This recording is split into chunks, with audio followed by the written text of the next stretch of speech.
Welcome Welcome to to Shade Shade and in the the City. City. I'm your girl, Treese. It's Nels. And today, y'all, we are here to get into none other than our recap of the love that happens after the lockup. This is season 6, episode 13, positives and negatives. Okay.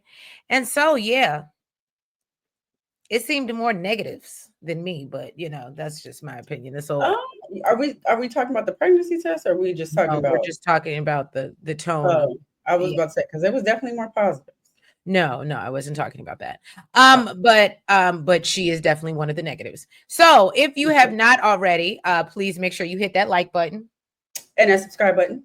And y'all, let's jump right into this foolishness and let's get shady.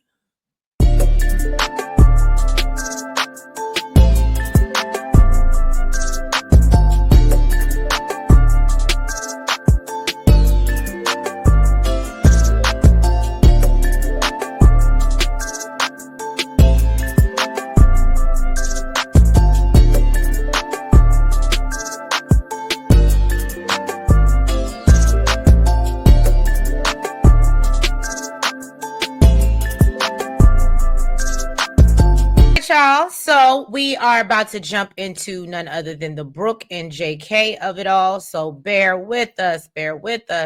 And I am so happy I ain't got to pop they funny looking selves up on my screen no more. So here we go. We have Brooke's stupid ass. All right. So she's gotten a few positive and negative pregnancy test results. I think it was 4 positives and 2 negatives, whatever. And although they wanted a baby, she don't even know if her and JK gonna be together because he's still upset about her lying about going to work when she ain't got no job. So then I guess this resulted in him kicking her out of his mom's house. So she calls her boys down to have breakfast. And basically, they're asking if she's heard from JK, which she hasn't. And she's like, well, has he reached out to you? And he ain't reached out to the boys either. So, she feels away because she's like, he said he would never abandon my boys like this. And then one of the little boys, smart ass, even said, oh, he's at his ex's house. I would have popped him upside his head. But anyway. Guess what? That ain't his fault. Clearly, Well, she's the little boy her business. That's true. So then mom admits that she's also annoyed with JK as well. And so Brooke decides to drop the bomb on her that she just took several tests and they came back with mixed results. And so her mother is disappointed as hell. And she was like, I just pray that the result is you not pregnant.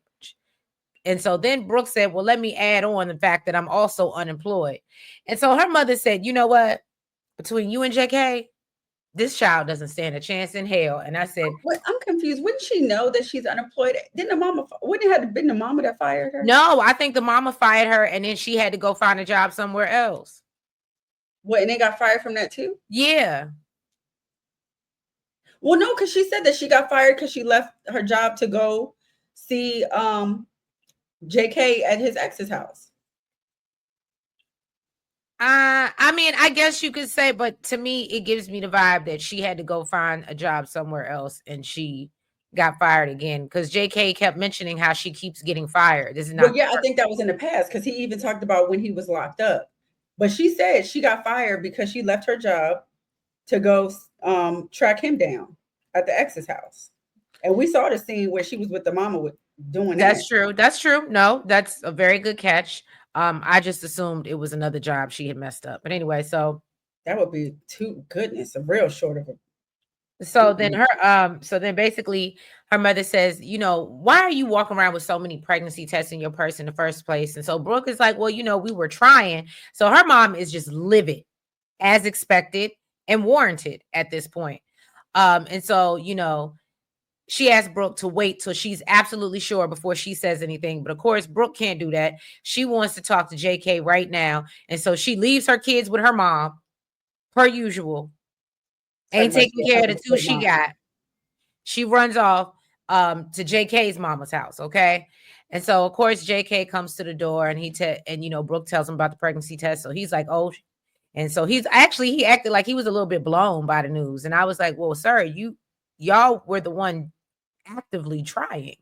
So they go to talk and he's like, I know my parents ain't gonna be happy hearing this. And so then already this would have been my face. First of all, you woke me up from a good nap Them people was in there napping. He woke them up and said, "Can you come in here and have a conversation?" So already we would have been on terms, okay? Because everybody know I love me a good nap, okay? And so then he sits them down and tells them about Brooke's positive test. The stepfather is pissed, okay? And so mom is like, well, what do you want us to do? Celebrate, woo-hoo, we got a baby coming. And so Brooke was like, yeah, I think you should be. And I said, if Kathy would have took off her flip-flop or her shoe and slung it in Brooke's direction, I would have understood completely. Because you need to shut all the way up, okay? You in here doing it on my floor, desperate. Anyway, now, then the stepdaddy started going off about, ain't no money. We already broke. Tough as it is. You ain't working. She ain't working. What are we really doing? Listen, when he said, don't come asking me for no money, I was just waiting for him to say, so where you taking these kids? Where you raising these kids at? Right. So JK's like, nah, I'll figure it out. And so they end up leaving. And he tells her, look, I really do want to be in my child's life. And then he questions if, they're even in a place in confessional. He questions if they're even in a place in their relationship to have a baby right now. And I said, no, absolutely not.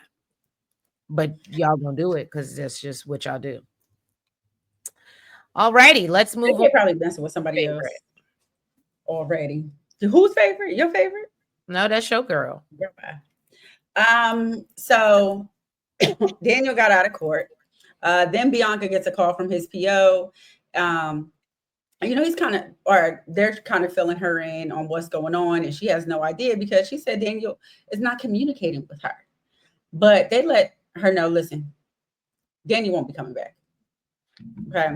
And the way that made it sound and the way she got so pissed off and didn't want to record no more, didn't want to. Right. I would have thought he got locked up again. That's what I thought. I thought he got locked up. He done violated and he ain't coming back. He's done. We ain't going to see them no more. Child, that was not the case. Okay. A couple hours later at her apartment, she agreed to resume filming. Then she got a call from Daniel. He said court went well. He has to do 80 community service hours and pay $50 in fines. So, she was upset. And, she spoke to she said she spoke to the PO and he said, look, I'll be back tomorrow. Okay. I got a hotel for the night because it's such a long drive. What was it? 3 hours? Do you remember? It was something like 3 hours, but that man just don't want nothing to do with her. Exactly. Because he even got back. He's literally just using her for lodging at this point. Child. Really, I think he can go back to his parents' house and I think they will be okay with it. He can't come back drunk. Well, so she let him know that the PO said that she doesn't think that it's safe for them to be living together. And it's, she's probably going to pull him from their living situation. He basically told her not to worry about it because he's not going to dip out on her. And then it makes her feel like he's being really shady because he must have told the PO that she's the problem. And she feels, he might have scored some rugs while he out there. And that's why he decided to stay the night wherever he's at. So clearly that makes me think that she must have seen something. Right. Make her think that that's the first thing that he decided to do, especially if he's in recovery. So the next morning, she's also an over worrier. And but the first thing you think is that he went to do some rugs. Well, because that's his, that's his but past. you ain't seen no signs of it. And you think that he's actually recovering. Well, she don't know what he's doing because he ain't talking to her. They still live together. She don't know what that man doing. He barely talking to her and they live in the same house. So the next morning, this is the one time I got to give that girl some grace. That man is not talking to her and he ain't telling her shit. Child. So the next morning, Daniel is supposed to be heading home, but he said he ain't in no rush because he really don't want to see her, and he knows it's gonna be some mess. So she's trying to put together some furniture that they were supposed to be doing together while breaking up some stuff. Then she starts blowing up his phone while he's ignoring her, talking about it's just too much pressure. Okay, he don't like the way that makes him feel, and he don't want to deal with it. So then after ignoring her call, he gets on the phone with his friends. Now that he's back in Scottsdale, instead of going home, to see his woman, he decides to go out to the bar and says, you know what? I know this is probably not the best thing that I should be doing, especially after I had a slip. But, Right. you know, I got to deal with it somehow. Okay. Then he got there and And I basically, was looking at the friends, like, I mean, granted, you grown, but I was looking at the friends, like, y'all know he recovering, like, but okay. and talking about, oh, yeah, drink, basically encouraging him to drink. Right. So then when he got there, he basically spent his entire time complaining about Bianca. Um, then apparently, you know, he told his friends that she pressured him into giving his location. So he just gave it to her. And of course, now, you know, she probably know his ass is back in Scottsdale. So while he's at the bar, she blowing his phone up all over again. And he's still ignoring her ass. Yeah, he said, ma'am, I don't give a damn. Okay. Now let's move on to two people that I could have done without.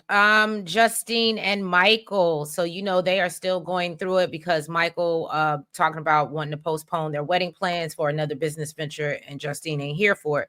She said she'd be willing to do it for her kids, for something for the house, even one of the babies, but not for this barbershop bullshit. Okay. So she tells him she's not ready to get married till they get on the same page.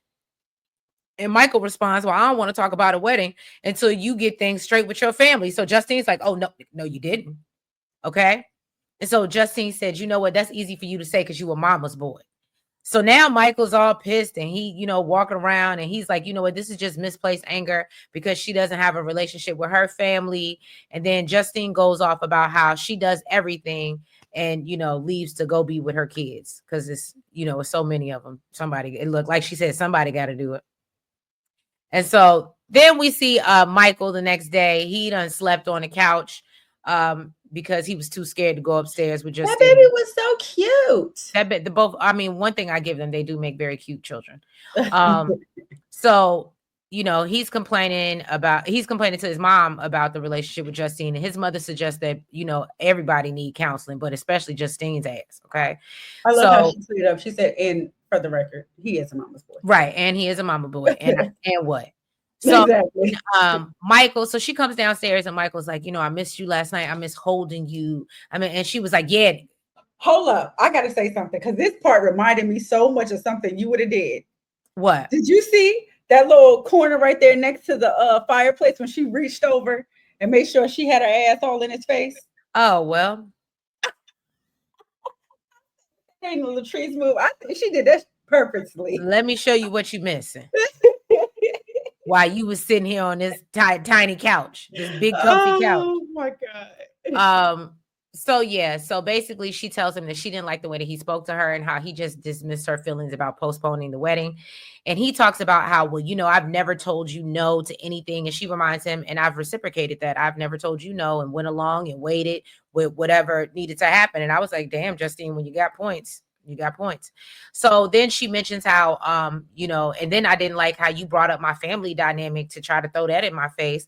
And she said, you know, we all know this, but she talks about in confessional how her and her mother have never had a great relationship. And although she wishes it was different, she's accepted it for what it is. And so then basically she warns him that, look, there might not be a wedding for my family to go to. So don't be worried about that in the first place. Okay. Because right now I don't see it for you. Wow. And I said, well, you know, one thing is, I guess to me, they've been on here so long, not saying that they don't have real problems. Do I think she gets annoyed with his business ventures and whatever else? But at this point, I just think they're so good at acting. Like half the time, I don't know if the problems are real because they've been on here. So they're good at acting it. Like, I think they might even create. Does that make sense? Mm-hmm. Because they've done it for so long. Mm-hmm. Like we got to find a way to get this money by tomorrow. Okay. Because we got a $60,000 in elephants to pay for. And exactly. Okay. And if you want to come back for next season, make sure you give them a show. Right. All right. So next up, we got Will and Courtney. You know, Will always has this face. He does. I guess. What is it? There's a top for every pot. Yeah, there's a lid for every pot. There's a lid for every pot. But I actually enjoyed watching them. Oh, you enjoy watching Will? Tell her about herself. I did enjoy it. So yeah, Courtney went over to her friends Or what she said her Mark is his name, friends. right? Huh? Yes. Well, Yeah. she didn't tell us who. She said her friend. I guess she thought we was tired of hearing Mark because that's who she constantly with. She said she wanted to go do some laundry because she don't get any privacy in Oh, this. you're right. She didn't say it was Mark at Mm-mm. first. You're right. She doesn't get any privacy in this new halfway house. Then apparently, after some days of not hearing from her, she calls Will and say, you know what, she's been busy doing stuff and moving in her halfway house, and she just don't like the fact that he left her there alone. He said, basically, you can't just basically he can't just drop everything and go to Portland every time she go to jail. But that doesn't mean that they just don't go talking for days. So she said that's what's going to happen. Okay. When you don't support me, you don't build me up. And really, I feel like that's what you deserve, to not hear from me. I said, oh, she said, you deserve. Okay. Um, so he said, okay, if you want to behave like you single, then go ahead and be single. I was here for him being 10 toes down. I was. I said, where? And this is the last two episodes too, Trees. Because You I know, was but in I shock when he think, didn't go. and this is terrible to say, I think he found something else. I mean, it's possible. You know how a man act when he get him a fresh new piece, and you in jail and you locked up, and And you ain't been hitting him up right, and he probably found something in the real world, and that's why he's like, how can or I on cut his this? game. Right. You know how they do. Don't do that. Not chat GPT. Don't do that. That is not a game. People have relationships with it. With Chat GPT? Yes. What do you mean? Like they think that's like they boyfriend and they partner, and like he tells me whatever I want to hear. People have full-blown relationships with Chat. You know what? I heard like people like asking Chat GPT for advice for their boyfriend or girlfriend. No, they like have a whole, some people, one girl, she engaged to the thing. They got married. His name is, they got a name. She give you a description of him and everything. Yeah, people out here falling in love with AI, You girl. must be paying for hers because after so much, Chat GPT stopped talking to you. You're so funny. Yeah, I guess she got the paid version. Yeah, she got the premium package. So you know, he said you're in and out, basically said you're in and out of jail, we don't talk, and you're constantly with Mark. So she said you're mad because somebody else is helping me.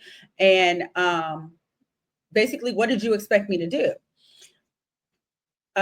He said, I well, be you know, hoeing. not mess with your sugar daddy. Okay. Right. And then asked her, why you stressing so hard over money if you got a job? She said, because I didn't even get my first paycheck yet, homie. I just started.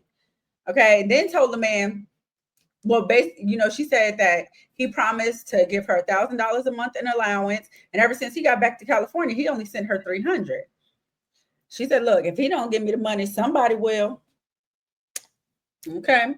And in the confessional, he said that he's already spent $15,000 to $20,000 on Courtney, and he decided it's best to not give her an allowance. Okay.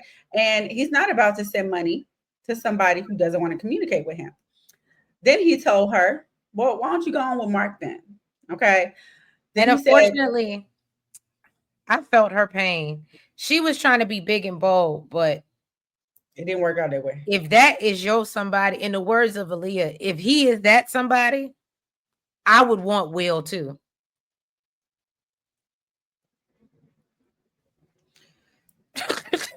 Nell said, I don't want either one. I want Chat GPT. That's true. Before you said that, I was thinking, shoot, I would need more options. I think I need a bigger box. Okay. So yeah, so then he said, you know, who's even with you right now? And she was like, oh, I'm by myself. So Mark said, no, she ain't. What? No, Mark said, no, she ain't. Why he worried about who you with? He said, what does it matter who you with? I said, Mark, you wanted him to hear you. He wanted him to hear him. So of course he heard Mark in the background. Then she tried to gaslight him, talking about, you know, how she's not perfect all the time. He said, I'm not asking for perfection. Okay. I'm asking for you to stay out of jail for more than a couple weeks. And not be out here cheating on me as a whole married woman. I said, Will. Okay. She told him that he doesn't understand what it's like getting out of prison, trying to adjust, and, you know, the struggles that come with it. Okay. The struggle is real. Yeah, she said, I mean, you did get on the prison website looking for a girlfriend. What'd you expect, Martha Stewart? I said, oh, well, she got you there. She got you there now, homie. Okay. And he said, look. Oh, and she said, and then told him he's the one that signed up for this. He said, well, not anymore. Okay. And told her, you're not a wife and we're breaking up. And then banged it on her. Yeah, he did. Okay, so then she all boo-hoo crying. So of course Mark went and consoled her. So production asked him if him and Courtney have ever been intimate. He was like, she's loyal, but he's in Sacramento and she's here in Portland. Okay, and there have been a couple hot moments, and they've had their fun. It's given that hoe ain't loyal. Oh no, I knew that. That's why I said I would need more options, but I feel bad for her with this man breathing up on you. Don't worry about Will. I got you. Like, it just made my skin crawl. Just ugh. But she seemed comfortable with the creep vibe. I think you know what she doing. What she got to do to see, get and what you know she what? want. And now, see, to me, those are the best actresses. Okay, the ones that really, you could really have a creep that just makes your skin crawl, and you are still able to pretend and act like she looks content right here. She is fooling me. Okay, I know she fooling the hell out of him. I wouldn't be able to do it. I'm just not that good. Well, let's move over to Leticia and Keith. So her and Keith's father, I did not get his name, but they go to see her lawyer. We've seen him before, about Keith's son, who apparently Damari, I think his name is, who's been picked up. Yeah, who's been picked up by the system because his mother got a neglect charge. So Leticia said that she's already been in contact with the mama, and she signed over her rights via notary. And so the lawyer was like, yeah, that doesn't work like that. Okay. And so he said, she's basically hoping that Keith can get custody now that he's out of jail. And so they're going to a hearing that they have coming up. And so she brings up, and then she asks, she brings up her impending theft charge that she has and wants to know if it's going to affect him getting his son. Tisha, I don't know what's going on, girl. I don't know what's going on with the Love After Lockup check. Shout out to When Tay Talks for getting on me in the comments and was like, no, Tree, she really committed real crimes out here. No, it's absolutely jail. Like when you said it, I was just like, what? What are we doing right now? What? All right. So then her lawyer tries to break it down to Leticia that the judge may look at Keith and decide that, he's not a fit parent. Yeah, he may be out, but the arrangement, the situation, and the fact that he wasn't out when his son needed him and he was off in prison, yeah, they may not give him custody of his son. And I said, well, how old is his son? I don't know, but I'm assuming he's like, I believe he's between the ages of 8 and 10. He might be older than that. And how long was he gone? 7, 8 years. He's literally a total stranger. Well, no, he came to visit him in prison. Oh, it's like her daughter. Yeah. A total stranger. Yeah, that's how her daughter and him know each other. That's why they have pictures and stuff together. Total stranger. Stop it. Don't do that. Speaking of her baby girl, Kira. So we see them baking a cake. Were you not aggravated with this scene? Clearly you were. I was super aggravated. And then she looked like she was aggravated because the little girl blew up her spine. Girl, did you not tell the baby what it is? Yeah, it did seem like Kira was missing some information and they had to work it out on camera. But yeah, so Keith has one more day before he get out the halfway house. So she's baking him a cake with the baby. Kira is excited to, for him to come home so they can do things together and she can just get to know him better. And then Naraya is off at work because we know Naraya wants no parts of this. She ain't got it to do. She ain't got it to do. So they get into a conversation about Keith not being her biological father or not being Naraya's biological father. And then basically Leticia has to break it to her that he's not your biological father either, sweetie. But he's still very much your dad. So I guess I didn't look at it as, because I was like, oh, that's sweet. It is still, she made. Now it'd be different if no, see if it happened the way you just said it, like she just explained it, rather than the little girl asking about it. She shouldn't have need to ask. That's true. You've been calling this man your daddy for God knows how long, and I feel like it should have been broke down to her a long time ago. So That's true. that's what bothered me. It was the fact that she even needed to ask and was confused. Yeah, by no, it. she was legitimately confused. So then we see her drop the girls off at school, and you could just tell Zaria is just not feeling it. I feel like she wants to blame it so much on her being 16 and being a teenager, but she just, that I guess it'll play out on the show if she don't get locked up before then. But I mean, really, no, I feel like that is a valid reason. Zaria she has a relationship with her dad. She is a teenager. She don't know this man. She has her own life. There's really nothing he can do for her. So I get it. you're not a daddy to me. Like, I mean, I guess, we could be cordial, but like, don't try to come over here with that daddy mess to me and talk about chores and rules and you the head. Like, don't come to me with that when you ain't been here and I got my own real daddy. No, I hear what you're saying, because I think that's why she can't move out of Iowa, because her father is there. So then we see her pick up Keith from the halfway house, and obviously she's very excited to see him. They go link up with his family at a cute little restaurant to celebrate. He's greeted by his stepmom, I guess, who he hasn't seen all these years, Bernita, I believe her name was, who helped raise him, and she lets him know that now that you're out and you're older, one, I'm expecting you not to go back, and I'm expecting you to set an example for the younger generation in the family, the grandkids and all. And he's like, no, I understand. And so then they discuss the pretrial for his son's case, and Keith said, basically at this point he's willing to do whatever and jump through whatever hoops to make sure his son is in a stable household. But I did feel bad when he was like, I feel like every time something good happens, it's something else. He was like, this happened literally days before I could get out. And so I was like, damn, that I understand what it feels like to feel like you're being kicked while you're down, but you got to do what you got to do. You ain't been here for 7, 8 years or however long. So, nobody said it would be easy. All right, now let's get into Nels. Was so happy to see this couple back. You're a mess, girl. This really delighted her heart. You're Troy and his bonnet gave her life. Girl, bye. So it is Troy and Zaria. So according to them, they're in a good place.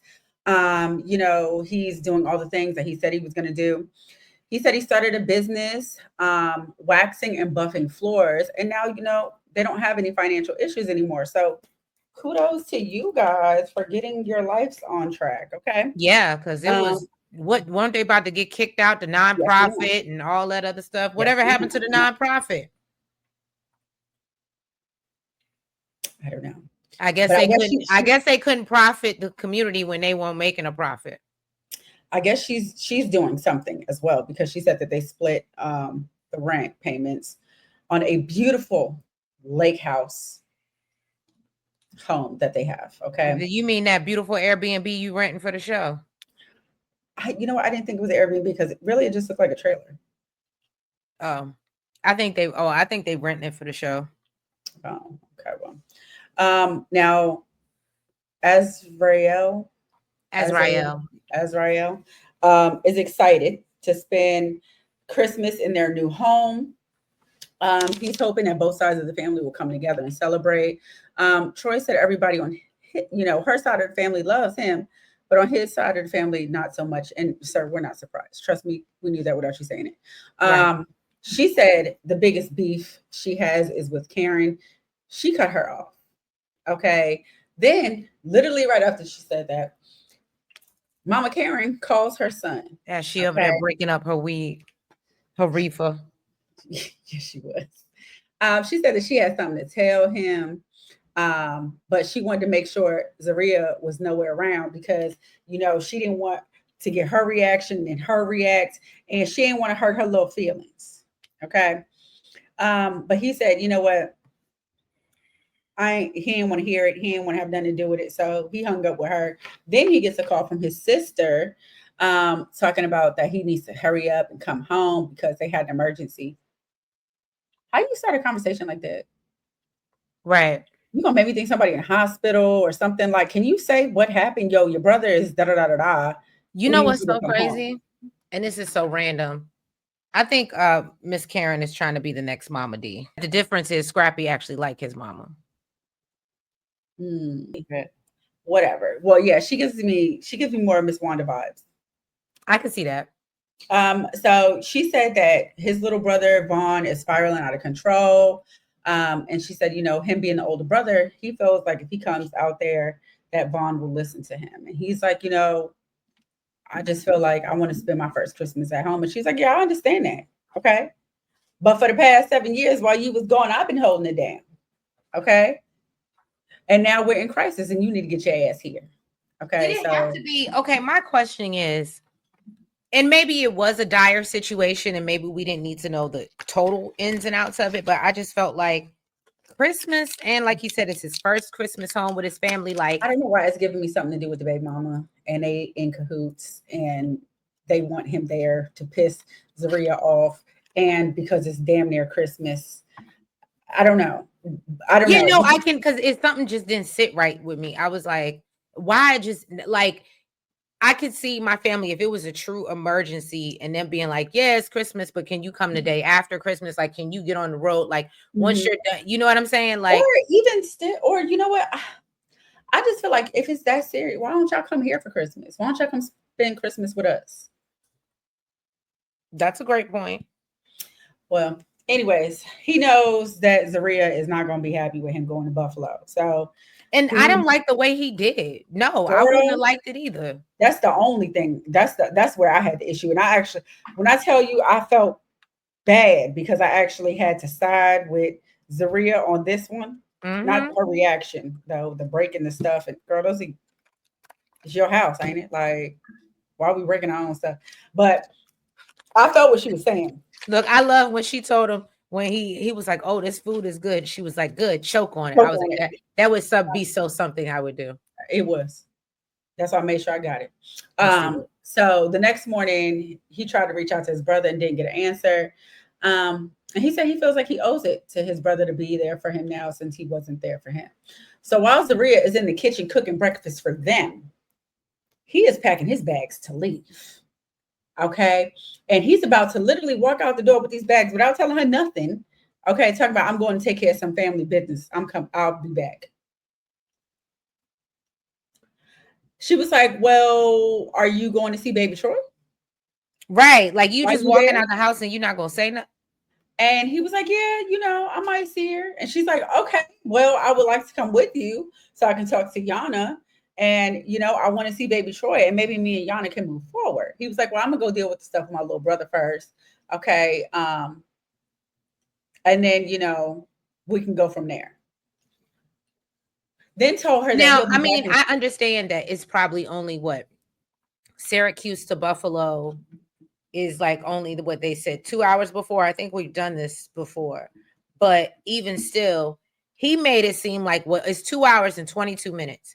So because you got to go past Rochester, he made it seem as if like it was 30 minutes down the road and I'm gonna go check in with my brother, see what's going on. I'm gonna come back and get you. But you got bags packed, sir. Oh, and then told her he'll be back in 2 days. Right. First of all, how you know it's gonna be 2 days? I'm so confused. You didn't even talk to nobody. How you come up with 2 days?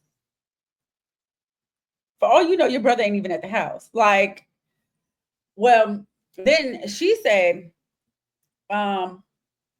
what? Well, she said she gets that, you know, his family needs him, but communication is important in a relationship.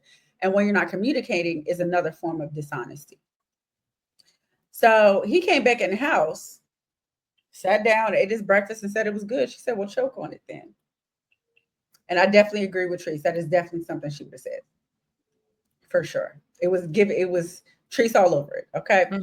Then he told her to just be supportive and say, okay, I'll see you when you get back. and told her, we're not going back and forth about this. I said what I said. See, so you know what? For me, that's when I saw you losing it all, like losing it all, like completely Oh, I crashing would have out. definitely lost it. I definitely, absolutely. When he said, I'm not going to argue, I said, oh, Going back yep, and forth, I said what I said. Like, what? yeah. Oh, well, I ain't gonna say no more. I said, Nels would have said, I caught a case. I ain't gonna say no more. I'm done talking. Okay. And she said that she was upset that he didn't include her.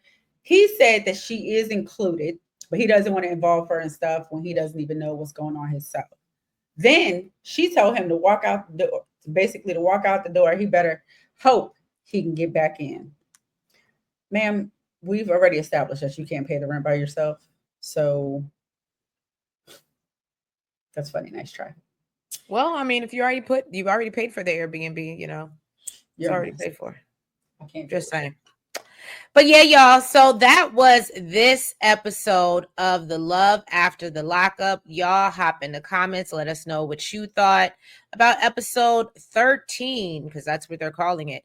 And yeah, y'all, if you have not already, please do us a favor and go ahead and hit that like button. Make sure you comment. Make sure that you guys subscribe. And you hit the notification bell. And make sure you're following us on all the platforms. That's the TikTok, IG, Blue Sky, Twitter, and we're on Lemonade too. We're on Lemonade, even though I haven't posted nothing yet. We're on there too. I'm just signing us up for things. Just sign me up. All right. No, actually don't, because I can't keep track of it all. But anyway, so we love y'all. We thank you so much. And yeah, we will catch you next week for another round of the love that happens after the lockup. Have a good night. Bye-bye.